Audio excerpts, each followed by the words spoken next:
Television ও OTT প্ল্যাটফর্মের প্রযোজক সারোয়ার জাহান দীর্ঘদিন ধরে স্ত্রী রুকাইয়া তাহসিনার প্রতারণা ও হেনস্থার শিকার বলে অভিযোগ করেছেন।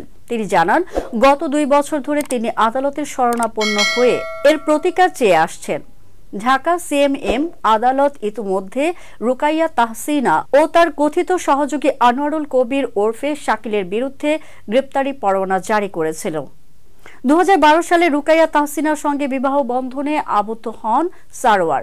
তাদের 2 সন্তান রয়েছে, কিন্তু 2017 সাল থেকে রুকাইয়ার আনোয়ারুল কবিরের সঙ্গে পরক্রিয়ার সম্পর্কের বিষয়টি জানার পর 2023 সালের জানুয়ারিতে তারা আলাদা হয়ে যান।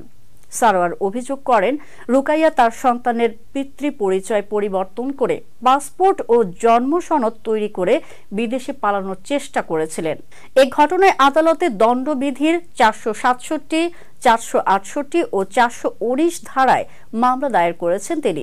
এছাড়া রুকাইয়া তার বিরুদ্ধে ধর্ষণ মামলা সহ একাধিক মিথ্যা মামলা দায়ের করেছেন, যা তদন্তে মিথ্যা প্রমাণিত হয়েছে।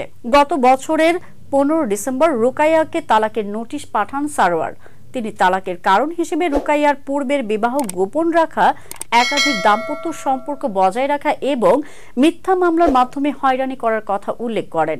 সারোয়ার জানান, রুকাইয়া তাকে রাজনৈতিক মামলায় জড়ানোর চেষ্টাও করেছেন। তিনি দাবি করেন, তিনি কোনো রাজনৈতিক কর্মকাণ্ডে জড়িত নন এবং এসব মিথ্যা মামলা তাকে সামাজিক ও আর্থিকভাবে ক্ষতিগ্রস্ত করার উদ্দেশ্যে করা হচ্ছে।